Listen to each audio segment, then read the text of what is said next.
So I was about 2 years sober and I was depressed. I had this toxic codependent relationship that had ended, which I wanted back. I was living in the mountains in a big house. That really wasn't my dream house. I had this job, which was a good job, but it wasn't my passion, and I was depressed. And I was sober, and I had never been depressed sober. So I started talking to some people. I wanted to give back. I wanted to give back to recovery. I started to ask myself different questions. What do I like? What do I enjoy? What do I enjoy?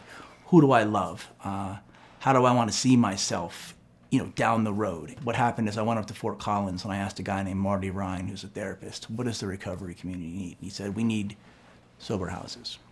After 3 days, the idea was in my head. I was going to do it. I was going to open a sober house. Minnesota, I have a friend named Andrew Wainwright. He introduced me to Chris Edrington of St. Paul Sober Living. And I went up there and I hung out with Chris for a week. He educated me on how he does it, the philosophy, what it's all about. And I started looking for houses here in Denver, Colorado. Because what do we all think about sober housing? It's it's charity, it's a flop house, it's houses not in great neighborhoods. And Chris said, don't do that, dude. He said, if you do that, people are gonna come, they're gonna do their time, and they're gonna disappear. Put it in the hot part of town.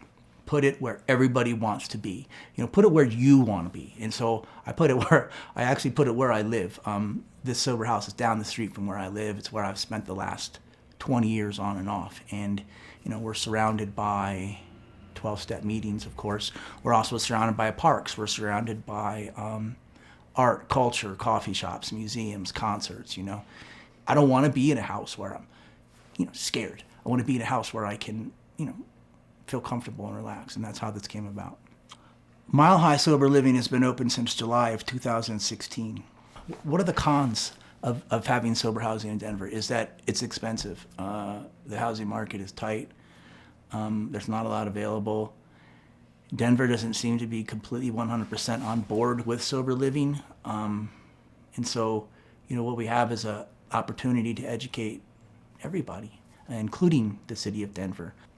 Some of the hoops I had to jump through to get this house up and running, where I had to go to the city of Denver and I had to say, I want to open a sober house. And there seems to be a lot of confusion on what this is. Is this a group home? Is this a program?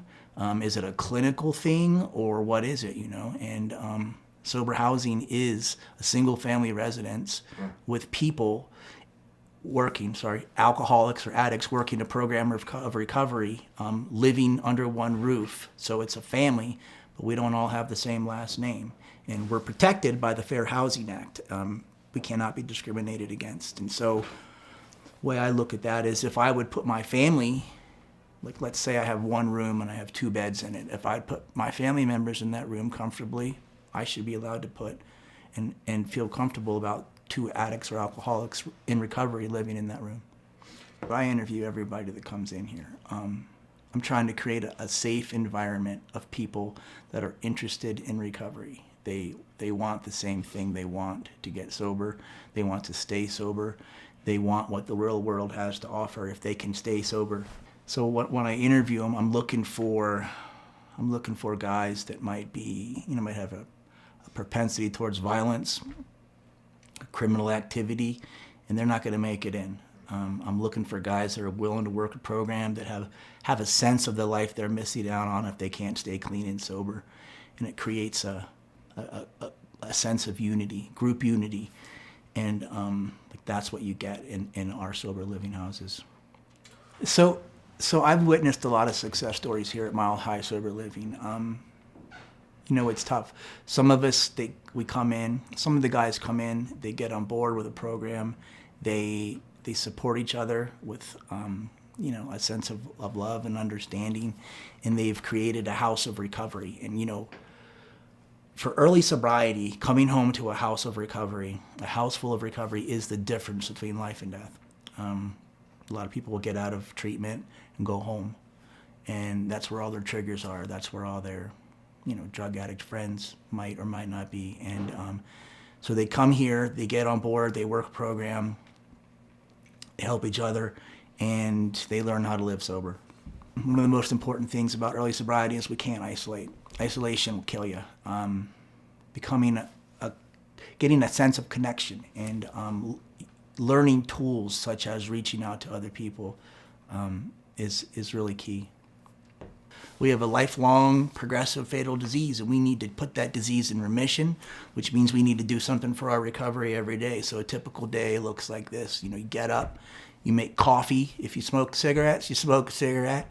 You interact with some of the guys, you have breakfast, you go to a meeting. You look for a job, you have lunch, you go to the gym, you go to another meeting. I don't know, you hang around, you might watch a little TV, you might throw a frisbee, you might fly a fucking kite, I don't know. I don't know, you gotta do something, right? You do whatever normal people do that are hopefully trying to enjoy their life. You can go on dates, you can go date, and you can go to school. You can get a job, a lot of people work.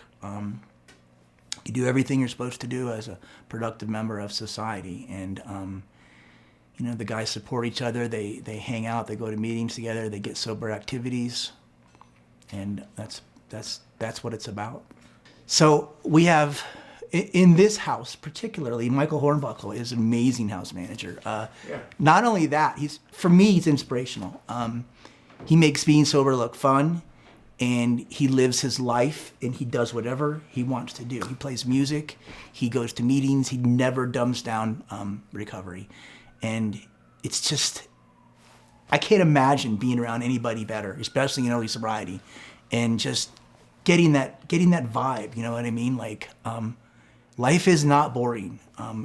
For me, sobriety is about things to do, people to do them with, and creating the life that you want, so that, ultimately your life is so good, you don't want to pick up again, you don't want to drink, you don't want to use, because you know that that's going to lead you back to where you were, and it's no good. So basically my story is this.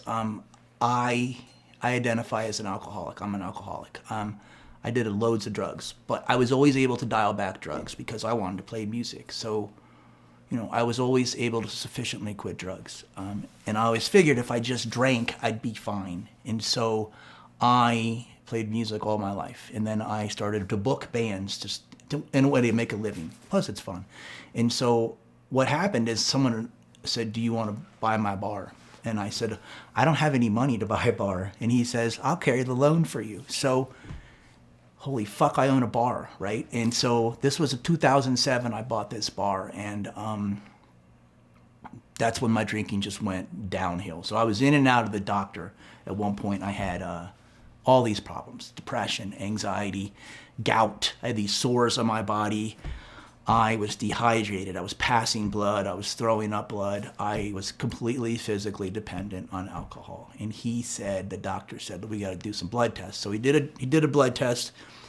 And I remember he came back in the room, and he'd written it down on a piece of paper. It said chronic alcoholic.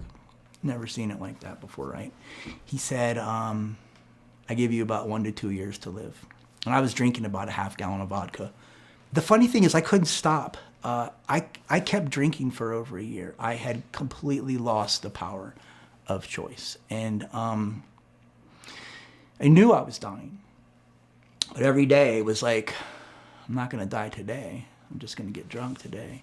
And it just went on, and it went on, and it went on. And so finally, somehow, I don't remember why, but I went to AA meeting, hung around there for about 4 months. But what I didn't understand about alcoholism is that when I take alcohol out of my life gets worse initially, because I have this anxiety and I have this depression, and I'm not comfortable in my own skin, and I don't feel like I belong. And so I didn't do any kind of inner work on myself. I just took alcohol out of my body and out of my life, and I relapsed, and it was bad. So when I got out of there, I eventually got off of all the medication. I'm not on anything now. But when I got out of there, I had a new attitude. I went back to AA. I stopped being a smart ass. I started being really honest, and I started taking all the suggestions that were offered to me. I became like this little recovery robot. And I just did what I was supposed to do, you know what I mean? And it was hard. Like, I knew I couldn't be happy sober. I knew I couldn't be happy drinking, and I knew I couldn't drink anymore. So what I did is I sort of committed to the life of sobriety and misery, but I did the work. You know, there's things that we can do as alcoholics and addicts to ease our pain and to teach us how to live and be happy. And so I did the work. I did a lot of inner work, and I worked on myself. And lo and behold, about 6 months later, I didn't want to drink anymore. And it was magical, because I can't remember a time in my life where I didn't want to drink or put drugs in my body. And so life got good, right? And it got better, and it got better, and it got better. And it was hard. I had to get through early sobriety. But once I got out of that, like my life, it's awesome right now. I've never been this happy. You know, the thing is, I didn't know any other way to live. And so now I do. I live a very deliberate way. I help people. I meditate. I go to meetings. And as long as I do what I'm supposed to do, and I mind my own business, and I work a program, and I help other people, my problems melt away. My son's story was supposed to be my dad died when I was 2. He owned a bar, and there was all these crazy people. And it's not. You know, what a tragedy that would have been. Basically, you know, I feel that sobriety is about things to do and people to do them with, and creating a life that is second to none. And that's what keeps me from drinking. That's what keeps me from using. It's that life is so good without it. And I just think that's what I was missing. Those decades I was just dragging the bottom. Is that I didn't know. I didn't know I could be happy and be clean and be sober. I did stand-up comedy. I joined a heavy metal band. I was in 2 bands last year. I met all kinds of amazing people. I did a radio show, hosted a radio show, an internet radio show for about, 6-7 months, talk about all kinds of stuff, recovery, local Denver celebrities. And, the funny thing is that I never would have been able to do that stuff drinking. And, I face my fears, and I overcome, and that's just how I see sobriety now. You know, I'm happier than I've ever been. What do we have? We have a community. We have a community of people in recovery, and we're all contributing to each other, and we're all helping each other. And, the ripple effect that people like us can have on other addicts and other alcoholics and just the community in general, it just spreads and it spreads. And, I believe that it just takes one person to change the world. I think that one person in a family can change the family. One person in a business can change the business. And I just would love it. I would love it if guys came in the house, sobered up, changed their life, woke up from the hypnosis that they were living in, and went back out and started businesses that made an impact, and started families, and stopped the dysfunction. The dysfunction stops here. It stops now, just like it did with me and my family. And just create a new world. And that's my dream.